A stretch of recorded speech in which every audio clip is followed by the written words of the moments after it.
Hey y'all, I'm Kiara Sheree. And I'm Ray. And welcome to Yas Black Girl. This is like the first time that we're doing this at night, and it's like the day is winding down. It's weird. It is weird. I feel so off. And it's like the light is shining on my face, but I'm still used to still having some sunlight coming in. It's just feels really, really awkward. So stop it, Luna. So I'm a little sleepy, and this cat is trying to play with my cord right now. So Oh my if she goodness. ever pops up in the screen, that's her. It's okay. We love unexpected guests. You had a good day?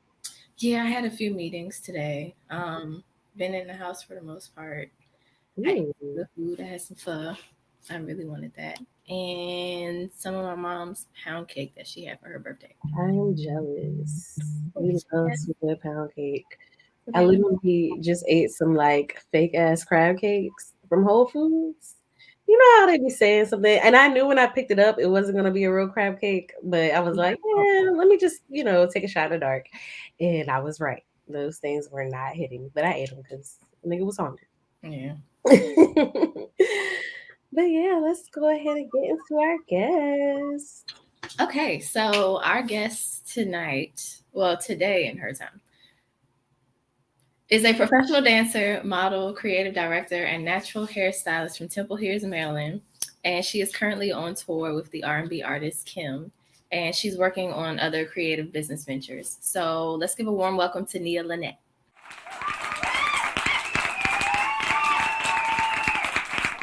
I just saw my picture, y'all. You look good, girl. That was fire. Who did that? That looked good.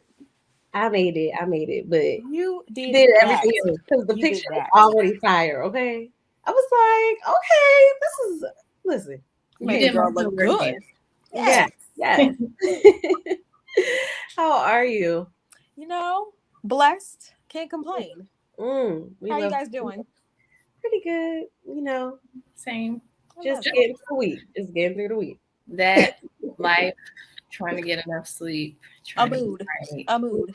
Mm-hmm. getting ready to dance for real again. That's about it. It's a lot of work. Yes. Okay. All right. So, can you please tell us about Feel Your Purpose and why you created it? Okay, so I'm trying to think of like a condensed slash detailed version of how to explain this. Okay. Starting off, my name means purpose in Swahili for a lot of people who don't know that. And my family celebrates Kwanzaa, and one of the days of Kwanzaa, the day is Nia, which means purpose, living on your purpose, living in what you were desired to be here for, and everything like that. And growing up, I always went to school. Well, back it up. My mom and my dad worked at a psychiatric ward in DC, PIW, the Psychiatric Institute of Washington, and they were just around a lot of kids who were kids, teens, and adults who have psychological issues. But also, she told me that one day one of my friends was in there, but she couldn't tell me who. And I just felt so bad. And she's like, yeah, they're just going through depression, going through all these different mental illnesses and stuff like that. And I always just felt super bad for people who have mental illnesses, not because they have a mental illness, but because they feel alone in the world, you Mm, know? And even going through high school, going through whatever I went through, I felt alone in some instances. And I'm just like, there's people out there that feel the exact same way that I do. Um, I could have made just shirts. I could have made just like little simple things, but I really wanted to create something that gave people hope. Whether that's like a necklace, whether that's an earring, whether that's a fanny pack, whether that's anything, I wanted you to have something in your hand that reminds you to keep going in your life. mm, So that's why I created the entire business called Feel Your Purpose. The little items, like I said, were like things that for me as a kid helped me get through my day. So I have a bear that my grandfather gave me when I was first born. So I've had a bear for 26 years that made me feel like really warm inside. I have these dolls my mom gets me from outside the country a lot. I have just like little things that keep me going throughout my day. So that was the whole breakdown of why I created Feel Your Purpose. that's beautiful. I love that.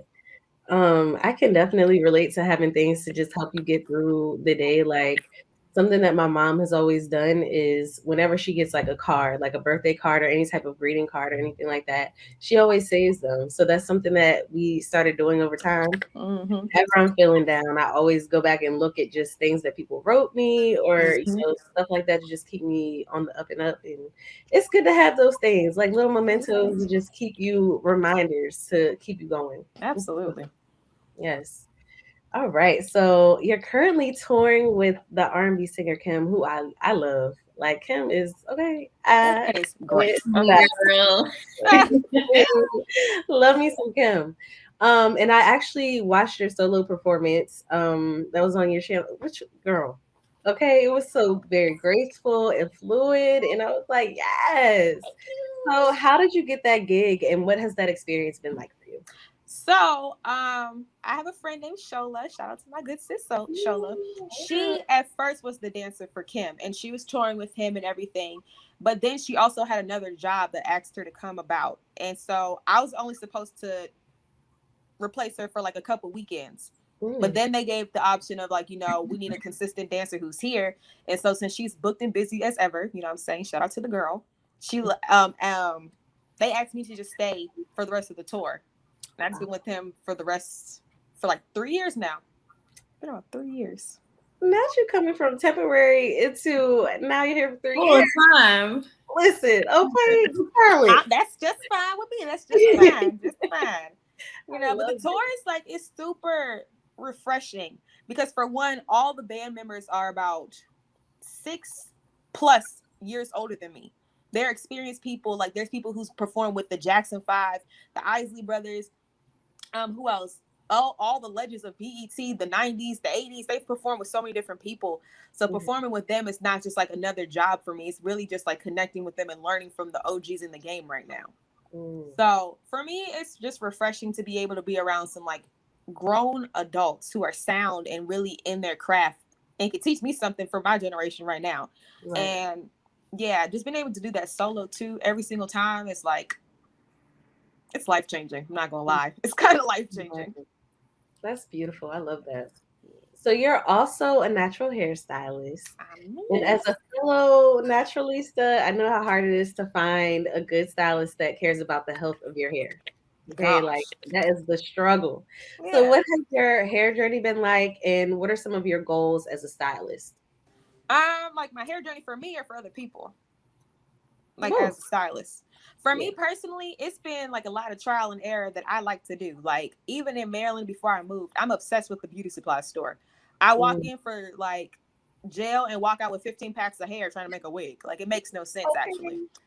It really does. Or if I see a style that I know I can learn or try on myself, I'll just do it myself and just see what it looks like.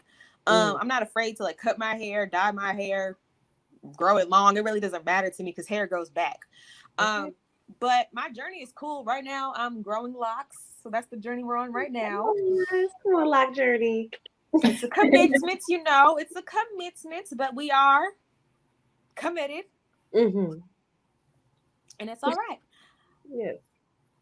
I have 4C hair types. So for me, a lot of times it's hard dealing with my hair. Not for me, but for other people when they do my hair. I always get the comments of just like, your hair is too thick. Your hair is super nappy. Your hair is this, that, and the third. And it's like, aren't I paying you to fix my hair? Right. And you are giving you money to do my hair. Like I'm confused on why you're complaining when I'm putting money in your pocket, but I'll keep my dollars. So that's when I really decided to just like do my own hair, or be around fellow Black women who really just appreciate my hair. Like you have people who are either your hair's too nappy or your hair is so beautiful it holds a lot of heat and you can hold a style. So it's just a matter of perspectives. But doing hair, it's been a really great experience because I get to help a lot of naturalists that are out here in California that one don't pay like $300 to get their hair done, but also just like I like connecting with people.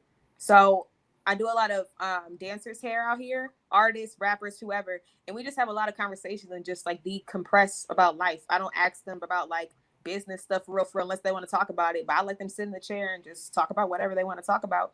And they feel like I create a safe space for them because again, the world is already crazy as it is. You don't have a space to just be yourself or just be calm. So why not just do it here? Absolutely. Yeah. And you could be able to go to your stylist and do that. You know what I'm saying? That's how I felt as a kid. Every time I went there, I may not talk that much, even though right now I'm talking a lot.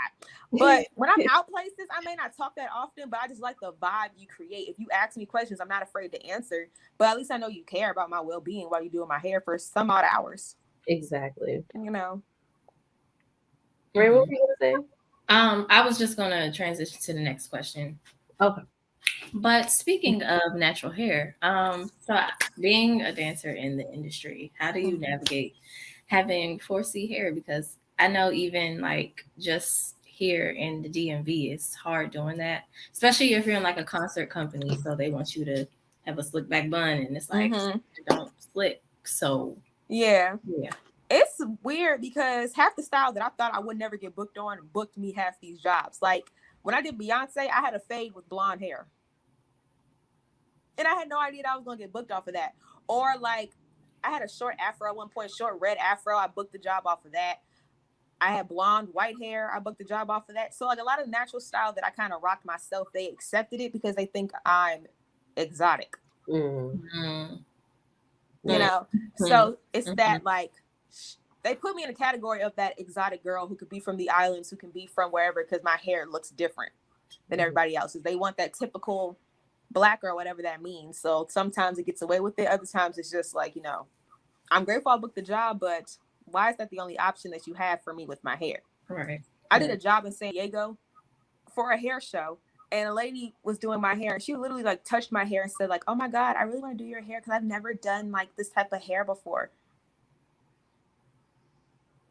I felt so uncomfortable at a hair show, and you're a professional hairstylist, and you've never touched a 4C Black girl's hair before. This is not the time to trial and error it right now. It's really not. And she sat there, and thankfully I was cutting my hair when I went home. But she like curled my hair with this flat iron, trying to get the curls to be straighter. She put like foil around my hair and doing like everything that literally will like foil. Baby girl. If I cared that much about my hair, I probably would have caused a scene. But I literally was going home the next day and cutting it all off. But I'm just like, you feel comfortable telling a client that you've never done this type of hair before and you're just trying stuff out and about to burn my hair off? Wow.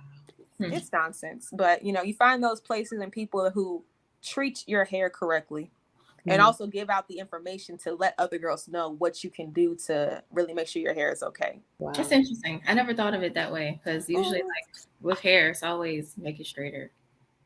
But it's literally so different. Like sometimes they'll be like, they'll ask me to get braids, which is cool because, you know, there's a time where braids weren't accepted. They asked me to have bantu knots, and I'm like, that's like Black as fuck. Okay. Okay.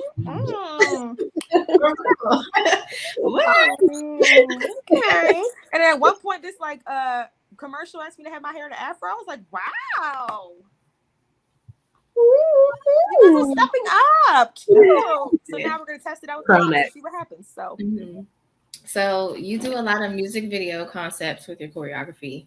So what is your next step as a creative director?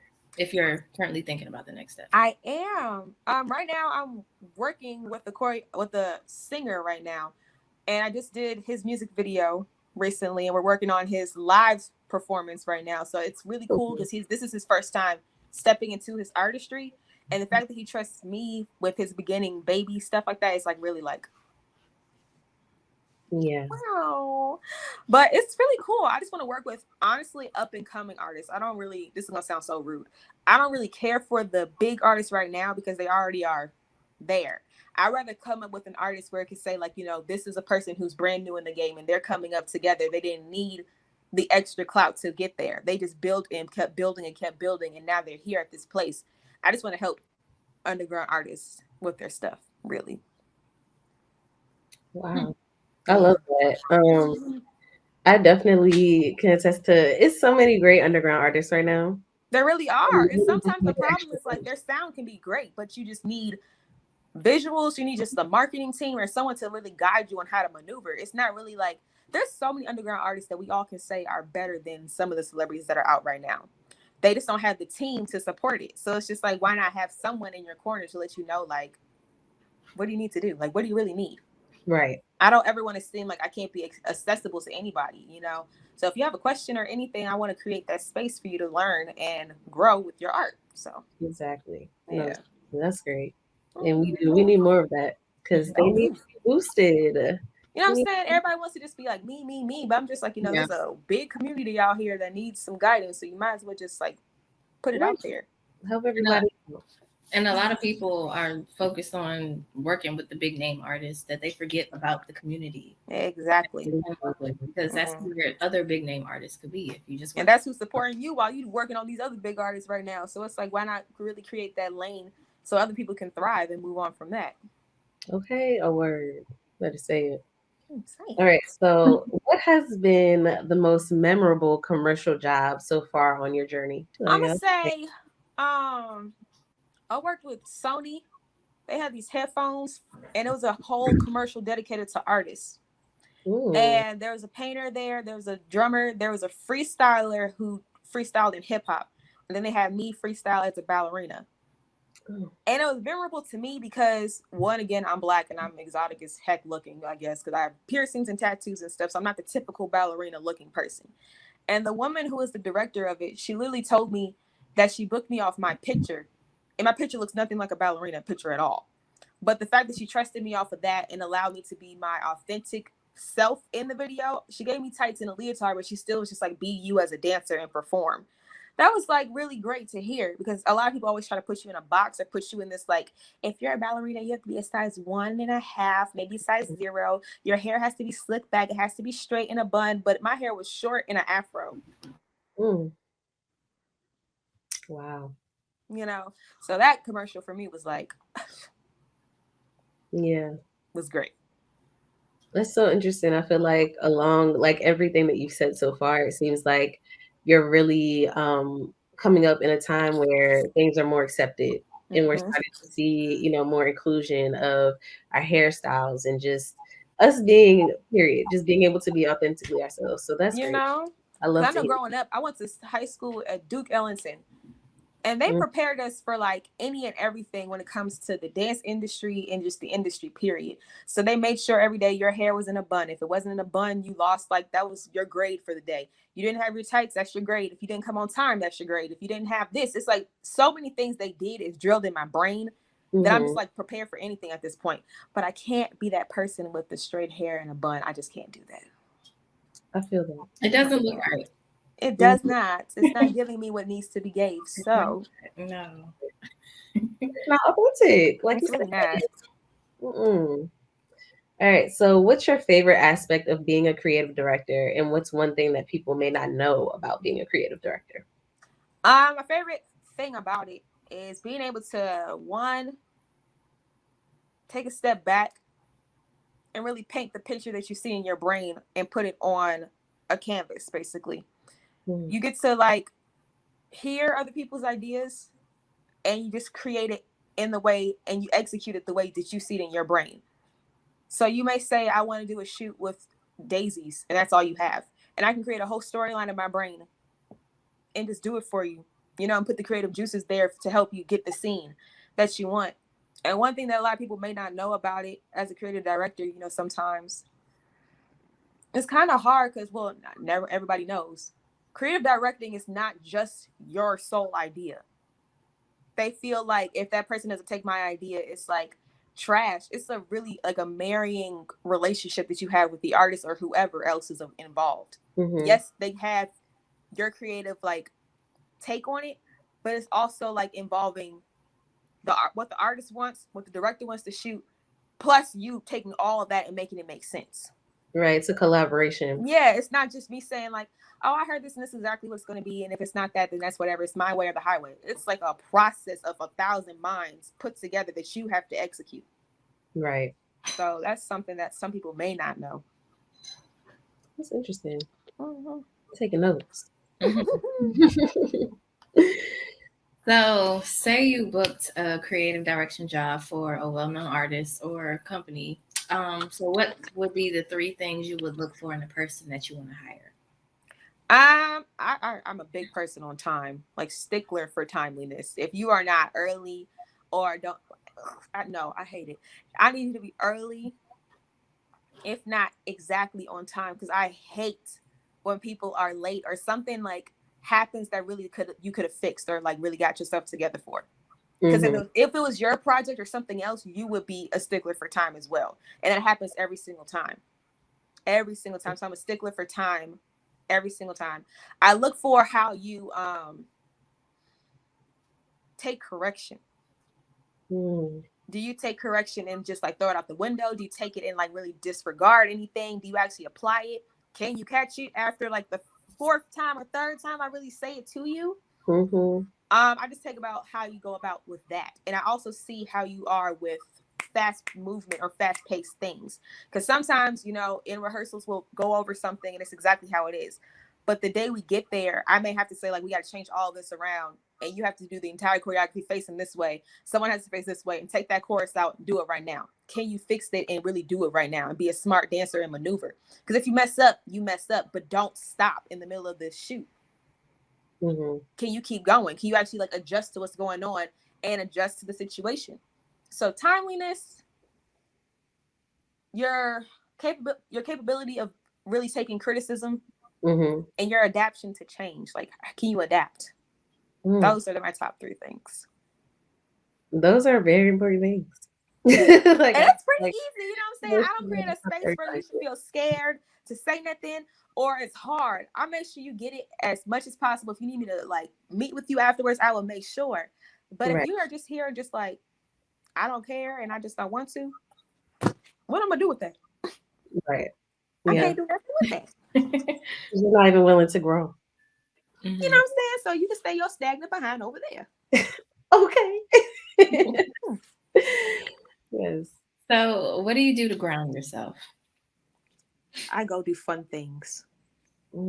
I go do human things. I will purposely go to like a park and walk. I'll go to an amusement park and have fun like a little kid. I will go to a restaurant and just eat outside because I can. I like to watch movies a lot, so I'll go to the movies. I just like to do things that help me live and remove my mind of working. I also like to go home and talk to people who honestly, like, y'all know, back at home, it don't matter what you've done for real. You are still that same little Nene from around the corner. Yes. And that's that on that. So I like being around people who kind of like, honestly, don't remind me of work sometimes. We can separate the conversation, separate the activity. Let's just be outside and have fun. Let's just go walking, movies, dinner. Let's do like activities. That's what helps me stay grounded. No, I definitely feel that.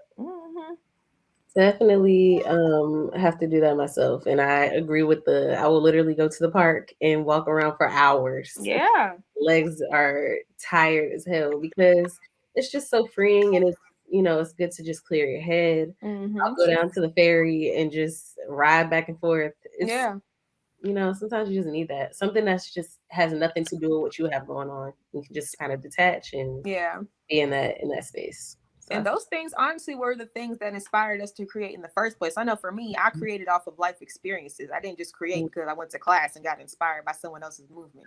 Right. I got like inspired by just going outside and maybe an event happened today. And I'm like, that feeling made me want to create because of what I felt from that day. So. Yeah, I feel that. Sorry. It's all good. All right. So, what's the most stressful part of being a professional dancer that someone who's not in entertainment may not be aware of? Every day is a constant grind.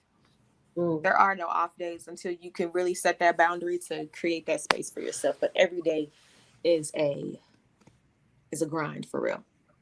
And you have to want it that badly for yourself. Sometimes people like to rely on agents, and the agent's job is to find you jobs. But it's not always their job to book you or solidify that job for you. You still have to grind it out against 1,000 people out here, if not more, to secure your spot. And sometimes jobs aren't guaranteed, you know. COVID happened. All of us were out of jobs. All of us. And even when we come back from jobs, it's like you still have to audition against 20 girls who look just like you. Same brown skin girl with braids or same brown skin girl with her hair pulled back who they call exotic. What makes you different? So you have to really like constantly everyday grind and also be grounded in yourself. Because with that, all that stuff I said, that can easily make you feel like, oh, I want to go home. Yeah. Yeah, you just got to constantly be on the grind and constantly be aware of yourself and your surroundings. As I don't know, some people don't know, but I was really excited to see that you were blessed to be in Black is King. First of all, like, let's go. So how was your experience working with Beyonce and her team? She's the queen. She's the queen. And I'm not saying that to be funny. I'm not saying that because it's the right thing to say. She's literally the queen. Mm-hmm. Watching her, like, just reminds you of why you work so hard and why you are the way you are. Some people, again, think like being strict and knowing what you want is you being a bitch or being an asshole. It's really not. I'm just passionate about my work and I need you to get it done because you were hired as a professional to get it done. Exactly. You weren't hired as an amateur. You were hired as a professional to get it done, you know? And she just knew what she wanted. Her timeliness, honey, she looked at her clock and was like, what time is it? The man said 12:51. She's like, oh, it's really past the time we were supposed to be here. I said, oh, okay.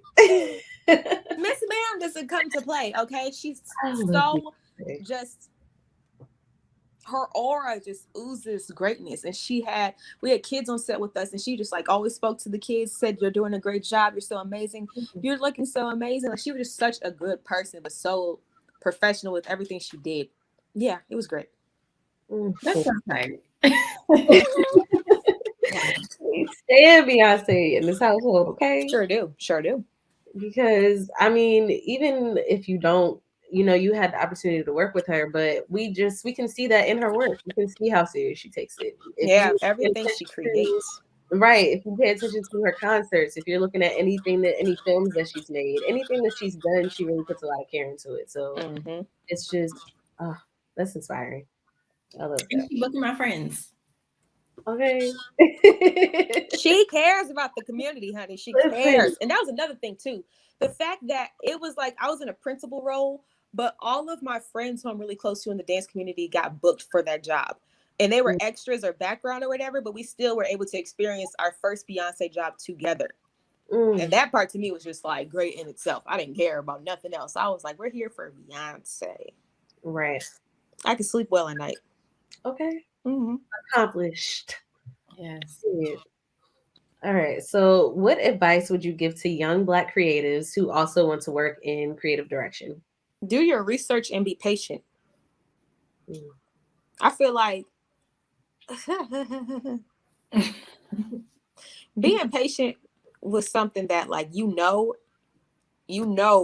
patient. Like, oh yeah, I gotta be patient. But when it's time to really be patient, you don't know what be patient means. You do not know what that word means. You're just like, it has to happen now. And things don't happen around you. You're just like, okay, something's wrong. You start thinking so many different thoughts in your brain. So I really just tell people to be patient and do your research, because you can literally take either the long route and figure it out, which is humbling, but doing your research saves you a lot of time and a lot of money. And a lot of scams. It saves you from a lot of scams and things that you can really put yourself into. So do your research and be patient, because life is short, yes, but there's still so much time and amples of hours in the day that you can learn something different and figure things out and like ask questions. So just be patient with yourself. Love that answer. Once again, taking notes. Yes. Yeah. So many gems. Okay. We love the gems. So, where can people who want to contact you find you on the interwebs, on the internet? Oh Lord, there's so many different things. My Instagram is floating down below, but it's the official Nia Lonette. On Twitter, you can find me at N Lonette, and Facebook you can find me at Nia Purpose Lonette. Yes. All right. Thank you so much, Nia, for coming on today. Nia girl. Amazing. And thank y'all for having me. I feel so loved. You are. We love you.